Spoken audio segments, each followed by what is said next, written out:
New Delhi में अभी ballistic missile defence system को तैनात करने के लिए लैंड एलोकेशन किया जा रहा है। फायर एंड फ्यूरी कॉर्प के कमांडर के मुताबिक Chinese type 15 tanks Indian T-90 tanks का सामना नहीं कर पाएंगे। चाइनीज मीडिया में पब्लिश हुई एक वीडियो के मुताबिक पीपल लिबरेशन आर्मी को अभी पाकिस्तान की तरफ से माउंटेन वॉरफेयर की ट्रेनिंग दिया जा रहा है। नॉर्थ ईस्ट में चाइना NSCN ग्रुप्स को भी दोबारा एक्टिव करने की कोशिश करने लगा है। रशिया अभी भारत के साथ इंडो पैसिफिक रीजन में शामिल होने वाला है और लॉकहीड मार्टिन की रिसेंट स्टेटमेंट के मुताबिक इंडियन एयरफोर्स अभी MiG-21 से F-35 तक जंप लगाने के लिए तैयार नहीं है। अब ये स्टेटमेंट थोड़ा सा कंट्रोवर्शियल होने वाला है, जिस पर आज हम डिटेल में चर्चा करने वाले हैं। नमस्कार दोस्तों, मेरा नाम है अंशुमन नाइक और आप सभी का बहुत बहुत स्वागत है इंडियन डिफेंस न्यूज की डिफेंस टॉक सीरीज में। तो चलिए देर ना करते हुए आज की वीडियो शुरू करते हैं। आज की पहली अपडेट भारत की बैलिस्टिक मिसाइल डिफेंस सिस्टम को लेके है। रिसेंट मीडिया रिपोर्ट के मुताबिक भारत की बैलिस्टिक मिसाइल डिफेंस सिस्टम अभी पूरी तरीके से सर्विस में शामिल होने के लिए तैयार हो चुकी है और अभी DRDO और इंडियन एयरफोर्स की तरफ से इसकी एक डिटेल प्लानिंग और डेवलपमेंट स्ट्रक्चर को गवर्नमेंट के पास सबमिट किया गया है और गवर्नमेंट की तरफ से अप्रूवल मिलने के बाद इसको सबसे पहले न्यू दिल्ली में और उसके बाद मुंबई में तैनात किया जाएगा। न्यू दिल्ली में इसको 2022 तक फुली ऑपरेशनल करने का प्लान किया गया और अभी न्यू दिल्ली में इसको डिप्लॉय करने के लिए भी मल्टीपल लोकेशन सिलेक्ट किए जा चुके हैं, जहां पर 2 स्टेज की पृथ्वी डिफेंस व्हीकल और एडवांस एयर डिफेंस सिस्टम को तैनात किया जाएगा, जो कि एटमॉस्फेयर के अंदर और एटमॉस्फेयर के बाहर भी दुश्मन की इनकमिंग बैलिस्टिक मिसाइल को डिस्ट्रॉय कर पाएंगे। इसी के साथ ही बैलिस्टिक मिसाइल डिफेंस सिस्टम में इस्तेमाल हो रहे स्वॉर्डफिश रडार को भी हमारी वेस्टर्न बॉर्डर में कहीं पर डिप्लॉय किया जाएगा, क्योंकि हम पर अगर न्यूक्लियर स्ट्राइक होता है या फिर बैलिस्टिक मिसाइल से स्ट्राइक किया जाता है तो इसके सबसे ज्यादा चांसेस इसी तरफ से है और अभी इसको यहाँ पे तैनात करने के लिए लैंड को भी सिलेक्ट किया जा चुका है। वहीं पर ईस्ट साइड में भी यहाँ पे लैंड एलोकेट किए जा चुके हैं, जहाँ पर स्वॉर्डफिश रडार को डिप्लॉय किया जाएगा। अब बैलिस्टिक मिसाइल डिफेंस सिस्टम के साथ 2 तरह के स्वॉर्डफिश रडार का इस्तेमाल किया जाता है। इनमें एक स्वॉर्डफिश 1 और दूसरा स्वॉर्डफिश 2 रडार है और ये दोनों ही लॉन्ग रेंज के रडार है, लेकिन इनमें से स्वॉर्डफिश 2 का रेंज लगभग 1500 किलोमीटर है, जो कि इसकी प्रीवियस वेरिएंट के मुकाबले लगभग 2 गुना है। यहाँ पर हमारी पृथ्वी डिफेंस व्हीकल की बात करें तो ये अमेरिका की थर्ड सिस्टम की बराबरी की सिस्टम है और ये लगभग 3000 किलोमीटर की दूरी से लॉन्च किए गए बैलिस्टिक मिसाइल को इंटरसेप्ट कर सकता है। जबकि एडवांस एयर डिफेंस सिस्टम की बात करें तो इसको अमेरिकन PAC-3 सिस्टम से भी बेहतर बताया जाता है, क्योंकि यह लगभग 1500 किलोमीटर की दूरी से लॉन्च किए गए मिसाइल को इंटरसेप्ट कर सकता है। और PAC-3 सिस्टम से इसको इस वजह से बेहतर बताया गया है क्योंकि ये मीडियम रेंज के बैलिस्टिक मिसाइल्स को भी इंटरसेप्ट कर सकता है, जबकि PAC-3 सिस्टम सिर्फ शॉर्ट रेंज के मिसाइल को इंटरसेप्ट कर सकता है। अब रिसेंटली DRDO की तरफ से इनमें एक और लेयर की एयर डिफेंस सिस्टम को ऐड किया गया है, जिसका नाम AD-1 और AD-2 रखा गया है। ये सभी अभी मोबाइल यानी कि ट्रक माउंटेड सिस्टम होने वाले हैं और इसमें AD-1 शॉर्ट रेंज की बैलिस्टिक मिसाइल या क्रूज मिसाइल को एटमॉस्फेयर के अंदर इंटरसेप्ट करने के लिए डिजाइन किया गया, जबकि AD-2 को एटमॉस्फेयर के बाहर मीडियम रेंज के बैलिस्टिक मिसाइल के साथ एंगेज होने के लिए डिजाइन किया गया है। इसमें AD-1 की रेंज लगभग 1500 किलोमीटर है, जबकि AD-2 की रेंज 3000 किलोमीटर तक बताया गया है। अगला update line of actual control को लेके है। ये बात मैंने आप सबको पहले भी बता रखा है कि चुशूल वैली में अभी इंडियन आर्मी की तरफ से फायर एंड फ्यूरी कॉर्प को डिप्लॉय किया गया है, जो कि चाइना की तरफ से होने वाले किसी भी आर्मर्ड अटैक का पहले सामना करने वाले हैं। अब यहाँ पर हमारी तरफ से T-90 और T-72 टैंक्स को डिप्लॉय किया गया, जबकि चाइना की तरफ से अपनी टाइप 15 लाइट टैंक्स को डिप्लॉय किया गया है। इसी बात को लेकर फायर एंड फ्यूरी कॉर्प के कमांडर का कहना है कि अगर लद्दाख में चाइनीज टैंक घुसपैठ करने की कोशिश करते हैं तो उनका सामना T-90 टैंक से होने वाला है, जो कि एक्सट्रीम कोल्ड वेदर कंडीशन में ऑपरेट करने के लिए डिजाइन किया गया है और ये चाइनीज टैंक्स के मुकाबले काफी कोल्ड वेदर कंडीशन में सर्वाइव कर सकता है। और अभी इसको सिर्फ चुशूल वैली के बदले लाइन ऑफ एक्चुअल कंट्रोल में मल्टीपल लोकेशन में डिप्लॉय किया गया है। हालांकि चाइना की लाइट टैंक हल्का होने की वजह से इसको पहाड़ियों में ऑपरेट करना थोड़ा आसान है और स्पेशली इसकी ट्रांसपोर्टेशन काफ़ी इजी है, लेकिन अगर T-90 के साथ या T-72 टैंक्स के साथ इसको आमने सामने भिड़ाने की कोशिश की जाती है तो ये कभी भी T-90 का सामना नहीं कर पाएंगे और इंडियन टैंक्स को काउंटर करने के लिए यहाँ पर चाइना को अपनी टाइप 19 टैंक्स को डिप्लॉय करना पड़ सकता है। हालांकि कुछ सोर्सेज के मुताबिक चाइना अभी पहले से ही इन टैंक्स को यहाँ पर डिप्लॉय कर रखी है, लेकिन ये लाइन ऑफ एक्चुअल कंट्रोल से थोड़े दूर पर मौजूद है और इनको हेवीली आर्टिलरी गन से और surface to air missile system से कवर करके रखा गया है। अगला अपडेट भारत, चीन और पाकिस्तान की तरफ से है। रिसेंटली ट्विटर में एक चाइनीज जर्नलिस्ट की तरफ से एक वीडियो को ट्वीट किया गया था। वैसे जर्नलिस्ट का नाम मत पूछेगा क्योंकि बर्तन वगैरह मेरे आसपास कहीं पर नहीं है।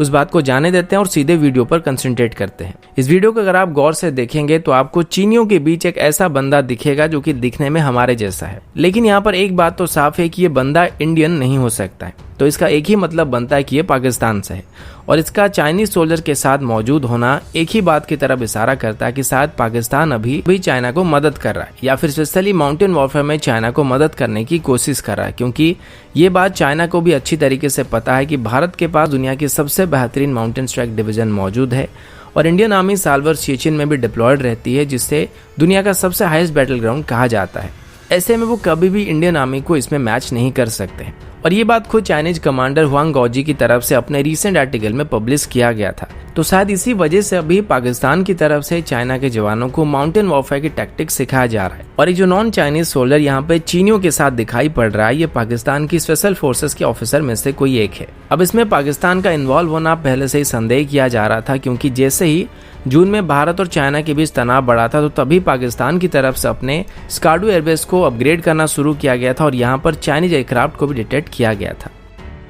अगला अपडेट लॉकहीड मार्टिन की तरफ से है। रिसेंटली आपने सुना होगा कि अभी फिर से एक बार लॉकहीड मार्टिन की तरफ से अपनी F-21 फाइटर जेट को भारत में पुश करने की कोशिश किया जा रहा है, जिसमें कई तरह के मार्केटिंग स्ट्रेटेजी अपनाए जा रहे हैं और तरह तरह के ऑफर भी दिया जा रहा है। लेकिन अभी लॉकहीड मार्टिन की तरफ से कुछ ऐसे स्टेटमेंट दिए गए हैं जो कि कुछ हद तक इंडियन मार्केट में उनके प्रेजेंस के ऊपर इसका असर डाल सकती है।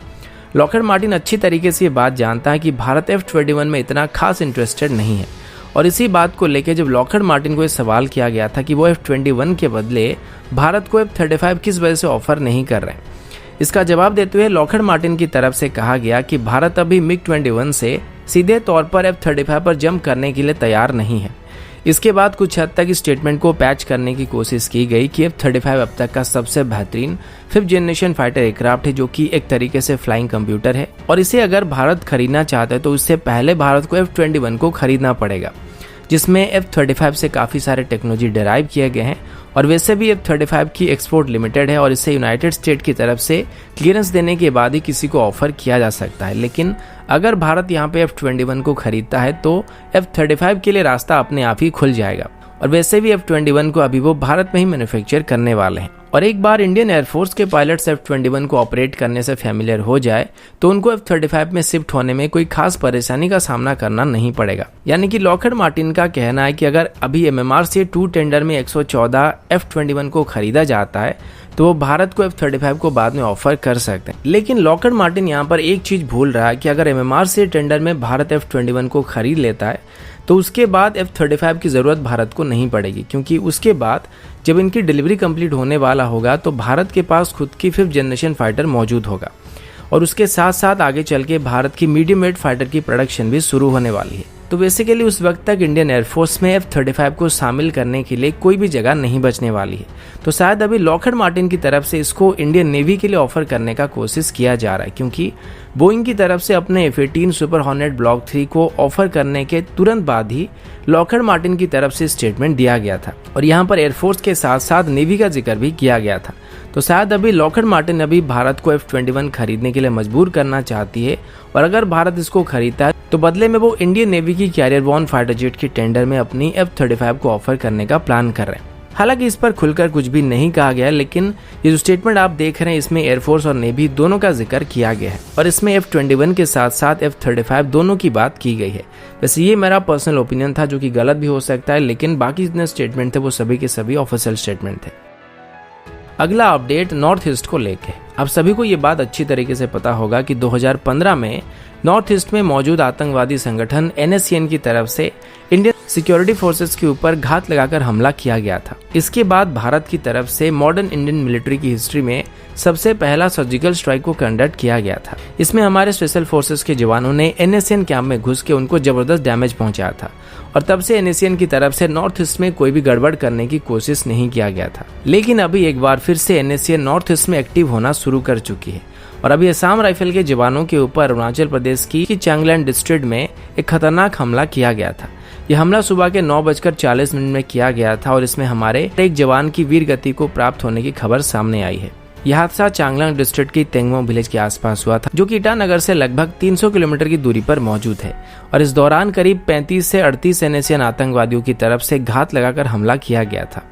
और वो लोग पहले से तैयार होकर बैठे थे और जैसे ही उन्होंने असम राइफल की वाटर टैंक को देखा तो तुरंत ही दूर से ग्रेनेड से हमला करने के साथ साथ ऑटोमेटिक राइफल से गोलियां चलाना शुरू कर दिया था और इसमें हमारे एक जवान के घायल होने की खबर भी सामने आई है। कल मैंने आप सभी को बताया था कि चाइना की तरफ से अभी पाकिस्तान की ISI की मदद से कश्मीर वैली में हथियारों को भेजने की कोशिश किया जा रहा है और अभी अचानक से नॉर्थ ईस्ट रीजन में NSCN का एक्टिव हो जाना एक बात की तरफ इशारा करता है कि इसमें चाइना का हाथ जरूर हो सकता है। और वैसे भी इन लोगों के पास जो हथियार होते हैं उनमें ज़्यादातर चाइनीज ओरिजिन होते हैं। लेकिन अभी अगर NSCN भारत के साथ पंगा लेता है तो ये उनके लिए एक बहुत ही बुरी खबर होने वाली है, क्योंकि हमारे फोर्सेस अभी पूरी तरीके से तैयार हैं और अभी जैसे हालात चल रहे हैं ऐसे में लाइव एक्सरसाइज करने के लिए NSCN से बढ़िया टारगेट हमको नहीं मिलने वाला है।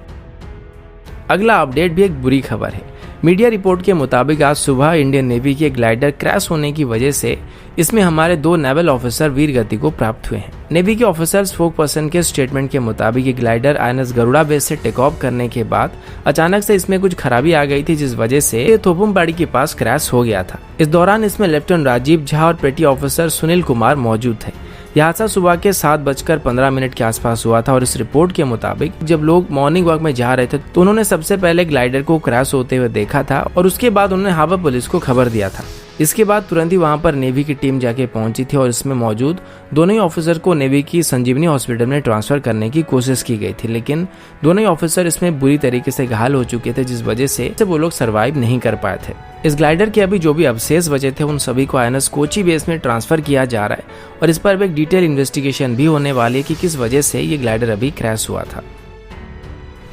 अगला अपडेट इंडो पैसिफिक रीजन को लेके है। अब सभी को याद होगा इंडो पैसिफिक रीजन में अभी भारत की तरफ से रशिया को भी शामिल करने की कोशिश की जा रही थी और इसके बारे में भारत की तरफ से रशिया को इन्फॉर्म भी किया गया था। लेकिन चाइना की वजह से और रशिया और US के रिलेशन की वजह से इस बात का संदेह किया जा रहा था कि शायद ही इसमें रशिया शामिल होने वाला है, क्योंकि भले ही भारत के साथ रशिया के अच्छे रिलेशन है लेकिन US के साथ रशिया इतनी आसानी से हाथ नहीं मिलाएगा।